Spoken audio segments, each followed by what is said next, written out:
Brigadier General Owen Marsh stood frozen in the middle of the yard, a glass of water stalled halfway to his mouth. 3 seconds earlier he'd been laughing with the man beside him. He wasn't laughing anymore. I was still standing in shooting stance, hands loose at my sides, ears ringing from the sound of my own voice, coming back at me over the PA speakers set up for the evening. Not the voice I used to call students into class, or remind my daughter to pick up her son on time. A different voice, short, flat, a phrase that means exactly one thing, and only to one kind of person. Wraith, coming hot. I hadn't said that in 15 years. I don't remember deciding to say it at all. Trent was standing 6 feet away, one arm still raised toward the scoreboard, his mouth still caught in the half-smile of a man about to land another joke about grandma paperwork. The smile froze on his face the way something does when the plug gets pulled mid-sentence. He looked at the scoreboard, then at me, then at General Marsh, who had just set his glass down on the table without watching where it landed. "Wraith," the general said. Not loud. Loud enough to cut through the music and the laughter of the 100 or so people standing around the simulator range that night. Who just said that name? Nobody answered for 3 seconds. 3 seconds, when you're used to holding your breath for 15 while a target decides whether to move, is a very long time. I didn't say anything. I learned a long time ago that a person who knows exactly where they're standing doesn't need to explain it to anybody. I'm not going to tell you right now what happened next, what General Marsh did, what color Trent's face turned, or why there was a small worn plastic card in my jacket pocket that night that I'd carried for 22 years and never once shown anyone in my family. I'll get to that when it's earned. What I need you to know first is this number. 7 years. 7 years I stood at the edge of family gatherings, smiling, nodding, while my son-in-law called me grandma paperwork in front of my own grandson, and I never once said a word to correct it. Not because I was weak, because I had spent most of my adult life learning how to disappear inside the room I was standing in, and it turns out that habit is harder to unlearn than anything I ever trained for in the military. That night, under the string lights of a fundraiser my son-in-law organized to score points with his department, I stood in front of a tactical shooting simulator with no intention of doing anything but getting it over with and going home. I had no plan. I wasn't carrying anything to prove who I was. I just forgot, for exactly a quarter of a second, how to be the woman my family had gotten used to seeing. And at the far end of that yard, a 71-year-old man who used to wear 3 stars on his shoulder heard it, and he knew exactly who I was before I'd even remembered what I'd just done. That's the story I'm about to tell you. But to understand why that moment mattered as much as it did, I have to take you back much further to a cold morning in Kentucky, where a 12-year-old girl sat in the cockpit of an old helicopter, listening to her father say something she would carry for the rest of her life, with no idea how long it would keep her quiet. My father fixed civilian helicopters at a small airfield outside Clarksville, 20 minutes from Fort Campbell. He wasn't military. He was a mechanic, the kind the whole county called when a Bell or a Robinson started making a sound it shouldn't. He took me with him on Saturday mornings, not because he needed the extra hands, but because my mother needed quiet to manage my younger brother, who was sickly and needed carrying more than most kids his age. I remember the smell of it more than anything. Engine oil, hot metal, and the sound of my father tapping a wrench against a housing to check the vibration before he laid his hand flat against it and felt for something no gauge could measure. He never talked when he was hunting for a problem. He just went quiet, head tilted, listening to something only he could hear. One morning I asked him why he never bragged when he fixed something hard. He wiped his hands on the rag tucked into his belt, looked at me a second longer than usual, and said, "You don't fly something into the sky so the people on the ground look up. You fly it because somebody's sitting behind you who needs to get home." I didn't understand that sentence at 12. I understood it at 27, sitting in the cockpit of an MH 6 inches the middle of a night with no moon, over a place I'm not allowed to name, with 2 people behind me, one conscious, one not. I enlisted at 19. Not because of some dramatic moment, because I'd known since I was 15 that I wanted to fly.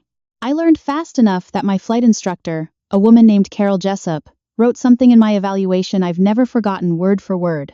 "This student isn't afraid of altitude. She's afraid of dropping someone." Carol became what I'd call a mentor for the next 20 years, though she hated that word. She preferred the one who always flies 2 ranks behind you, so if you crash, there's at least one survivor to explain what happened. I was selected into the 160th, the Night Stalkers, at 24. after a selection process. I'm not going to describe in detail, because most of it still isn't cleared for release, and the rest doesn't need to be heard by anyone who wasn't there to earn it. I became an MH6 Little Bird pilot, small, fast, low enough that you could count bricks on a wall as you passed it at midnight. My call sign was Wraith. I didn't choose it. It was given to me after my third mission, when a commanding officer looked at the radar log and said he didn't understand how I'd gotten the aircraft in and out of that valley, without anyone catching a whisper of it. She flies like a ghost, he said. The name stuck.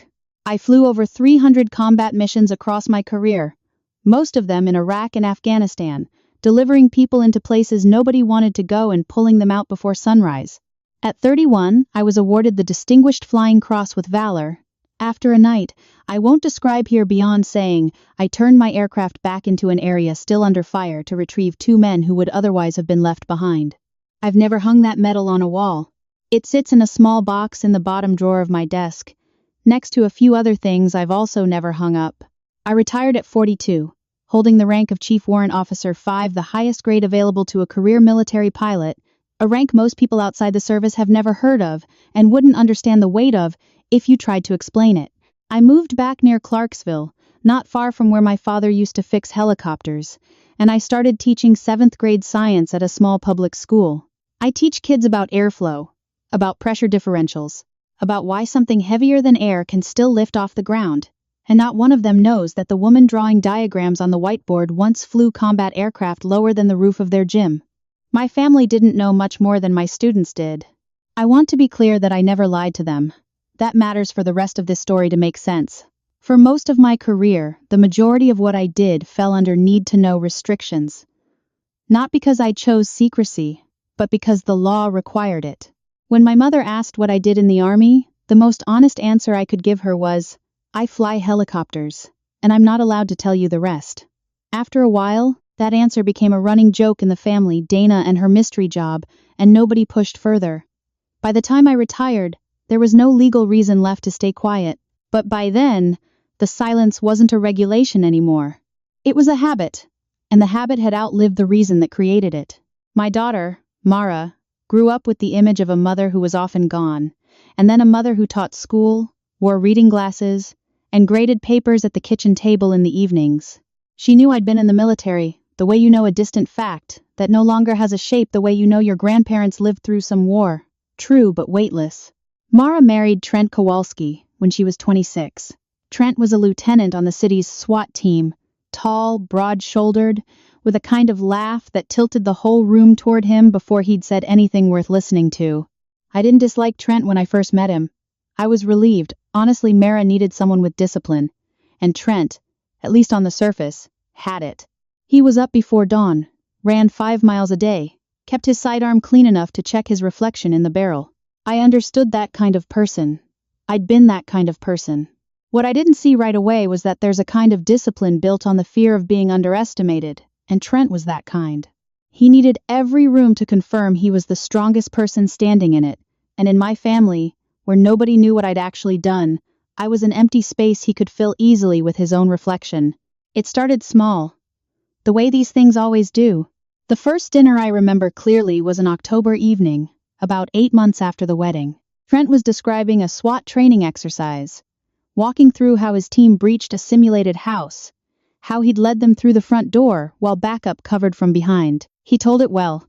I'll give him that. Then he turned to me, still grinning, and said, Grandma Dana's never had to do anything more intense than filing a report on time, huh? The table laughed a little. Mara laughed too, not out of cruelty. She had no reason to think otherwise. I laughed along as well. I remember reaching for the vegetables, and there was no anger in me at that moment, only something familiar, like putting on a coat you've worn so many times, you no longer notice whether it fits. The name started there, Grandma Paperwork. At first only Trent used it. Then a few relatives on his side picked it up, not out of malice, just because it was an easy joke to remember. And easy jokes tend to spread on their own. I could have corrected it at any point. I knew that from the beginning. I could have sat down, said one sentence to Trent, and the entire story my family told about me would have changed instantly. But some part of me, the part that had spent years living under classification, found it easier to be Grandma Paperwork than to be anyone else. Nobody asked Grandma Paperwork hard questions. Nobody expected anything from her. She just had to show up with a casserole, help with the dishes, and laugh at the right moments. Meanwhile, underneath the table, quite literally, since most of the calls I made happened while stepping outside to take a work call, I was quietly covering two things nobody in the family knew about. The first was the cost of my mother's assisted living, which she'd moved into 5 years earlier after my father died. That cost wasn't small, $2,800 a month, not counting medication, and I'd paid it steadily for 60 consecutive months. Nearly $170,000 total, without ever mentioning it in a single family conversation. The second, and the one I kept better hidden, was a treatment fund for my grandson, Eli Mara, and Trent's son. Eli had been diagnosed with a severe form of asthma requiring specialist monitoring since he was 3, and Trent's insurance only covered part of it. I'd opened a separate account, funneling money into it every month under the name of a family trust I'd set up specifically so no one could trace where it came from. Mara still believed the extra coverage came from some hospital assistance program. I never corrected that either. I'm telling you these two numbers not to make myself look generous. I'm telling you so you understand exactly what silence cost me. Over 7 years, I put nearly $200,000 and countless late nights with a spreadsheet into a family that called me the woman who only knew how to push paper. And I let them think it, because some part of me believed that being needed quietly was still better than not being needed at all. The second wave of contempt happened in public, at a neighborhood cookout fundraiser last summer, organized by the local Police Benevolent Association to support families of officers injured in the line of duty. Trent was one of the main organizers, and he loved that role. It gave him a stage, and Trent always knew what to do with a stage. He'd set up a small tactical obstacle course on the neighbor's back lawn, hop the fence, crawl the tube, drag a sandbag across the line, and invited people to try it, just for fun. When it got to my family's turn, Trent scanned the crowd, found me, and called out loud enough for the whole yard to hear, "Dana, you want a shot? I know you're better with deadlines than obstacle courses, but give it a try." There was laughter. Not particularly unkind, the kind of laughter that belongs to a group of people having a good afternoon. None of them thinking they were doing anything wrong. That's what made it harder to sit with than outright cruelty.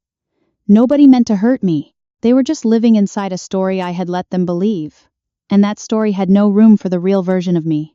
I declined, smiled, said I'd leave that one to the younger folks.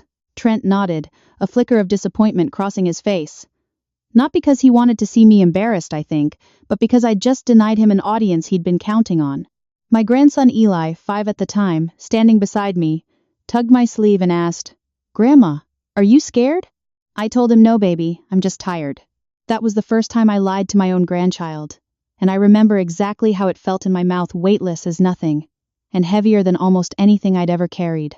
There was one evening, about 2 weeks before the event I'll tell you about, when I was home alone watering the lavender on my back porch, a habit I'd kept from my years in the service, since it was one of the only things I could take care of without fearing I'd lose it the way I'd once feared losing people. I called Carol, my old flight instructor, 81 now, fighting stage 4 lung cancer at a care facility in Georgia. Carol's voice was weaker than the last time I'd called, but she still laughed when I told her about Grandma Paperwork, not mocking, but the way people laugh when they've already seen a story coming. "You know what your problem is, Wraith," she said, using my old call sign the way she always did. "You think humility means letting people believe you're small. It doesn't. Humility is knowing exactly how big you are and not needing anybody to confirm it for you. You've forgotten the first half of that sentence. You're only holding on to the second." I didn't answer right away. I stood there, the hose still running, flooding a pot I hadn't noticed. "You're letting a man in a uniform teach your daughter and your grandson who you are," Carol went on, her voice slowing with fatigue. "What would your father say if he saw you letting somebody else define your flying by exactly the things he taught you never to need?" I turned the hose off. I didn't have an answer for her that night, but I carried the question for the next 2 weeks like a small stone in my shoe. I kept meaning to shake out and kept forgetting about. The big event happened on a Saturday night in late September. At the police department's training center, the biggest annual fundraiser the association ran, upgraded this year into a night of honor for the armed forces and law enforcement, complete with corporate sponsors, city council members, and, as I'd learn later, A special guest of honor Trent had spent 3 months persuading to attend, retired Brigadier General Owen Marsh, who had once commanded one of the special aviation units I'd served under, indirectly, for years, though I'd never met him in person. Trent had worked tirelessly to organize this event. I knew because Mara told me about it nearly every week. He wanted it flawless, because the review for SWAT command promotion was coming up early the following year, and a successful event, headlined by an actual general, would be no small addition to his file in front of the review board of the chief and city council. I was invited, as every year, as family. I planned to show up, eat, smile, leave early. I didn't plan on anything else. But Trent, that night, had set up something new. He was very proud of a FATS tactical shooting simulator borrowed from a vendor that supplied training equipment to regional departments, the kind of system used to train reflexive decision-making under threat. He called it tonight's Hero Challenge, with a live scoreboard on a big screen, and invited anyone to try, even the moms and grandmas, he said, laughing, looking directly at me as I stood by the food table with a paper plate in hand. "Dana, why not give it a shot? Might surprise yourself." He turned to the people standing near him, lowering his voice just enough that it still carried. "She did office work at the Pentagon back in the day. Probably still remembers how to hold a pen." There was laughter. Louder this time, bigger crowd, a couple rounds of drinks in, and Trent standing on his own stage, holding the mic in the most literal sense. I stood there with the paper plate in my hand, and I saw Eli, 6 now, standing next to his father, laughing along, not understanding why everyone was laughing, but understanding that laughing was what you did when your dad had just said something that made a crowd happy. I set the plate down on the table. I don't remember deciding that the way people usually describe deciding moments: no flash of light, no rousing internal monologue. I only remember the feel of my thumb brushing the edge of the paper plate as I set it down, the small sound it made against the metal table, quiet enough that no one else heard it but me. I walked toward the sign-up table, where a young volunteer holding a clipboard asked my name to add me to the queue. I gave it. She wrote it down without looking up, without knowing what she'd just written. I stood in line behind 3 young officers and a middle-aged man wearing the sponsor's shirt. I didn't talk to anyone. I watched the simulator screen ahead, a randomized sequence of scenarios, where the participant has to decide, in a fraction of a second, whether to fire, based on movement, light, and small details that a brain trained long enough reads faster than conscious thought can translate.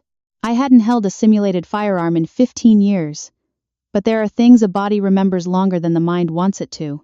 When it was my turn, I stepped up, took the moderately weighted plastic weapon in hand, felt its weight, nothing like anything I'd carried for real, but close enough that some part of me, a part that had been asleep a long time, started to stir. The screen began. A dark alley. A figure appeared behind a dumpster, hand raised, unclear what it held. I didn't fire. Half a second later, the figure stepped into the light, empty-handed, just a frightened homeless man. The screen cut to the next scenario. Then the next. I moved through each one with a calm. I wasn't trying to manufacture it, was simply there, under 15 years of teaching 7th graders about air pressure, like a machine that had never truly powered down, just ill and standby. My score came up on the big screen at the end. I didn't look at it right away. I heard the murmur from the crowd before I turned to see the number myself. It topped the leaderboard for the entire night, ahead of the second-place finisher, a 26-year-old officer, with extensive tactical training by a margin that looked more like a system error than a real result. Trent, holding the mic, walked over to look at the screen, smiling, already forming another joke. I could see it taking shape on his face, something like "must be a glitch" or "must remember some old office phone number," but he never got it out. Because right then, from behind him, my own voice cut through the noise, a phrase I don't remember choosing to say. "Wraith, coming hot." It came out of me the same way it had come out hundreds of times before, right before live rounds, not plastic ones, were fired in real darkness, letting the ground team know I was inbound, hot, in the mission. It wasn't a line I chose. It was reflex, the same kind that yanks your hand off a hot stove before your brain has a chance to tell you it's hot. The whole section went silent for half a second. Then, from the far end of the yard, where General Marsh was standing beside the chief and 2 of the lead sponsors, I heard a glass hit the table, not shattering, just rolling, a small round sound that carried with strange clarity through the sudden quiet. I turned around. He was staring at me, unblinking, wearing the expression of a man who just heard a name he thought had vanished from the world a long time ago. "Wraith," he said again. Not a question this time. "That's the call sign of the girl flying little birds out of Campbell back in '09, the one who pulled Delgado out of the Korengal that night." He took a step toward me, slow, like he wasn't entirely sure he trusted his own legs. I signed the recommendation for her citation. Never met her face to face. I set the simulated weapon down on the table. I didn't say anything. There are moments you learn that silence, held at the right time, carries more weight than any explanation could. General Marsh straightened his posture, the kind of straight you only see in people who've stood at attention thousands of times, until their spine remembers the position better than their memory does, and he saluted me. A real, formal military salute. In the middle of a backyard full of balloons and buffet tables, in front of nearly 100 people frozen in place, none of them understanding what had just happened. Trent stood there, mic still in hand, mouth slightly open, no sound coming out. I watched his eyes move from me to General Marsh and back again, trying to reconcile something that didn't match any picture he'd carried for 7 years of the woman he called Grandma Paperwork. I didn't smile. I didn't say, "Now you know." I just stood there, letting my silence, the same kind of silence I'd carried through 20 years of service, do the work it had always done best, saying everything without saying a word. Mara found me at the corner of the yard 10 minutes later, hands trembling slightly, holding 2 glasses of orange juice she couldn't remember pouring. "Mom," she said, her voice small enough to nearly get lost under the music that was still playing, nobody remembering to turn it off. "Who are you?" I looked at my daughter and I thought about that question longer than she probably expected me to. Not because I didn't know the answer, but because this was the first time in 30 years someone in my family actually wanted to hear the full one. "I'll tell you," I said, "but not here."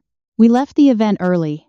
Trent had to stay, it was his event, and leaving then would have said something even louder than staying.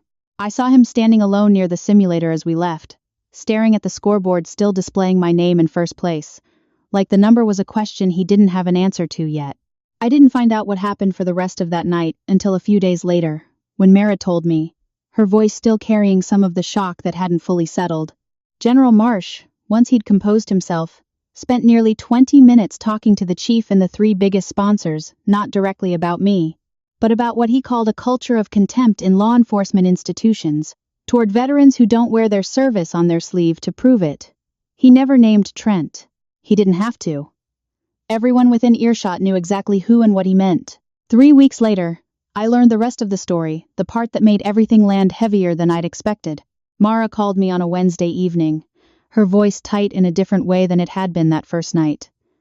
Not the shock of the party, but a controlled anger. She told me she'd stumbled, while helping Trent reset his calendar app, on an old text thread between him and a fellow officer on the SWAT team from 2 years earlier. That officer was a female sergeant named Renata Ibarra, who had once been the leading candidate for the tactical team command position before Trent, in an earlier promotion cycle. According to what Mara read, Trent had deliberately arranged a public drill in front of the promotion review board, designed to set Ibarra, herself a former service member, and just as quiet about her past as I'd been about mine, up to fail publicly on a tactical evaluation whose conditions had been changed without her knowledge. She failed that review. Trent was selected instead. In the messages, Trent had written to another friend. "Not my fault if she couldn't keep up. People think being ex-military automatically makes you tough, but this job needs people who can perform, not people who just want to quietly do the work." I sat still for a long time after Mara read that back to me over the phone. That wasn't the impulsive joke of a thoughtless man. That was a philosophy he'd lived by, deliberately, for years, using other people's humility or silence as a weakness to exploit, to make himself look sharper in the eyes of whoever controlled his career. I hadn't been his first target. I'd just been the nearest one, the easiest to reach, and in his estimation the least likely to push back. That changed how I saw the previous 7 years. I'd told myself, painful as it was, that Trent was simply a man who lacked tact, arrogant in the way plenty of young, successful men sometimes are. But this was something else, calculated, intentional, and it had already caused real harm to another woman, someone who hadn't had a general happen to be standing close enough to hear a name. I didn't call Trent that night. I sat on the porch, looking at the lavender pots I'd overwatered the day before, and I called someone I hadn't spoken to in years, an internal affairs officer I'd known through past work, who now consulted independently for police departments on personnel policy. I didn't ask her to do anything on my behalf. I only asked what the process would look like if an officer at a specific department wanted to file a formal complaint about favoritism and a hostile environment during a promotion review, and whether there was any protection for the person filing it. I wrote the information down and sent it, without commentary, to Renata Ibarra, whom I'd never met, at an address Mara had found through an old department directory. I don't know if she ever used it. That wasn't mine to decide for her. My part was only to make sure that door was open if she wanted it the way no one had ever opened it for her before. The consequences, when they came, didn't come from me. The Promotion Review Board, which had already reconvened to look back at the entire file after the incident at the fundraiser because General Marsh, as it turned out, had sent a formal letter, not a complaint, just a documented observation, to the chief, raising concerns about leadership culture within the tactical unit, began reviewing records tied to Trent's earlier promotion process. When Ibarra's formal complaint was filed 2 weeks later, it didn't land in a vacuum. It landed right in the middle of a review that had already been set in motion. The internal investigation ran nearly 4 months. I didn't track every detail. That wasn't my fight to keep fighting, and I'd learned there's a difference between opening a door and walking through it on someone else's behalf. But I know how it ended, because Mara told me, her voice this time carrying not tension, but the exhaustion that comes after a storm has passed. Trent was removed from the tactical command candidate list. He was moved to an administrative post for 6 months while the investigation concluded. And while he wasn't ultimately fired, the file didn't hold enough for criminal charges, only enough to prove a breach of professional conduct. His official personnel record now carries a line that will follow him for the rest of his career. Not currently eligible for leadership roles due to conduct violations related to fostering a biased work environment. The event's largest sponsor, a private security equipment company that had pledged $50,000 to the Officer Support Fund, pulled half that commitment once the investigation's details became known, citing they did not want the company's name attached to an event under internal review. Renata Ibarra, whom I still hadn't met in person by then, was offered a spot in the next promotion cycle, along with a formal written apology from the department. Trent came to my house on a Saturday afternoon, about 3 weeks after the investigation closed. He stood at the door, out of uniform, looking smaller than I'd ever seen him, not physically smaller, but smaller in the way people look when the shell they've built around themselves gets stripped away with nothing ready to replace it. "I'm not here to apologize for the investigation," he said, and I noticed he didn't quite meet my eyes when he said it. "I think I'm here to ask why you never said anything." I let that sit a moment before answering. "You think it would have made a difference if I had, sooner?" "I don't know," he said. And for the first time in 7 years, I heard something honest in his voice, not the rehearsed kind. Maybe I still would have been exactly who I was, but at least I would have known what I was doing. I didn't forgive him that day. I told him something I believe was truer than any hasty forgiveness could have been, that the problem was never whether I'd spoken up sooner. It was that he'd looked at a quiet woman and decided, without evidence, that her silence meant weakness. That he'd done it not just to me but to another woman, one who hadn't had a general standing close enough by chance to hear the truth. "I want to know how to fix it," he said.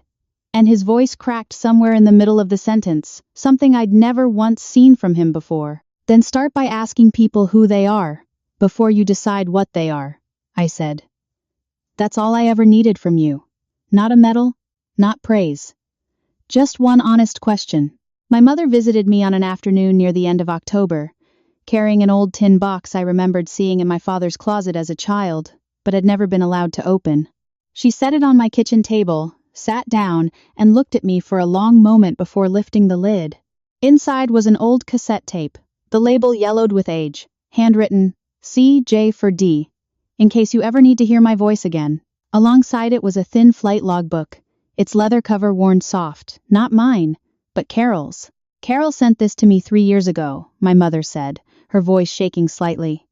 "Before she got really sick. She said I should hold on to it until the right time to give it to you.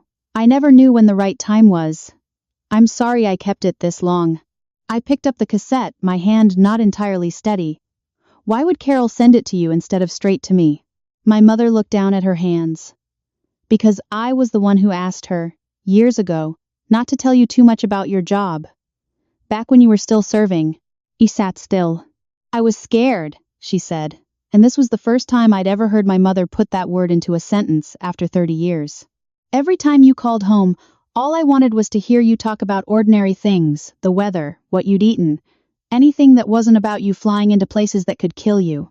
I thought if I didn't ask, if you didn't tell, it would feel a little less real. I taught this whole family to stay quiet about you, not because I wasn't proud, but because I didn't have the courage to hear the truth. I thought if we all just believed you did desk work, I'd sleep a little easier every night you were gone.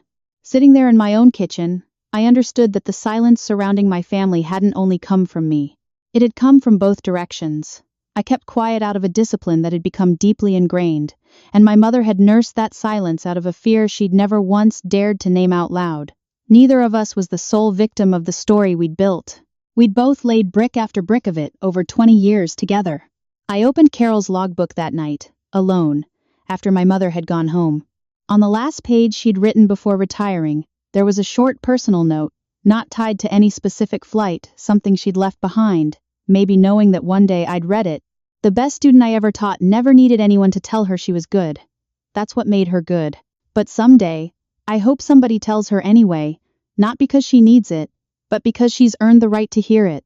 I plugged the old cassette into a player I found in the storage closet, and I sat and listened to Carol's voice, recorded years earlier, cheerful and a little scattered, describing the first flight lesson she ever gave me, how I'd scared her half to death coming in too close to a tree line on landing, and how she'd known, right there in that first lesson, that I would become someone the military, in her words, would never say thank you to properly, because they never learned how to say thank you to the people who do the work no one sees. The reconciliation dinner happened on a Friday night in mid-November, at my house, not out in the yard where everything had first come apart. I think that mattered. We didn't need to return to the exact place things broke to prove they'd been mended. Sometimes mending happens somewhere entirely new, smaller, simpler. My mother sat at the head of the table, closer to me than she had in years. Mara and Trent came with Eli, who brought a drawing he'd made at school, a small green helicopter, with the words scrawled underneath. My grandma flies this one. His teacher, when asked what he was drawing, had been told, with the total confidence of a 6-year-old, that his grandmother flies like a ghost, but a nice one. Trent, at dinner, didn't try to deliver a long speech. He stood once, mid-meal, raised his glass of water he'd given up drinking since the investigation. A detail Mara told me privately, not to make a point of it, just because it happened to be true, and said, simply, I want to thank you for not letting me keep becoming the person I was about to be. Nobody clapped. That wasn't the kind of dinner it was. But Mara took my hand under the table and held it longer than usual. After dinner, once everyone had gone home, I sat alone on the porch, looking at the lavender I'd planted the year before, nearly done blooming for the season. I wore the old watch on my wrist, the one that still runs on Zulu time instead of local, a habit from years of coordinating missions across time zones, one I'd never broken even 10 years into retirement. Nobody in the family had ever asked why my watch always set off from every other clock in the house. I think, maybe, that was on me too. I'd never given them the chance to ask the right question. Things are different now. Not because I've told them everything, there's still a great deal I'll never tell, not out of secrecy, but because some things can only be carried without breaking you by people who were actually there. But my family knows enough now to ask the right questions, and I've come to understand that matters far more than them knowing every detail.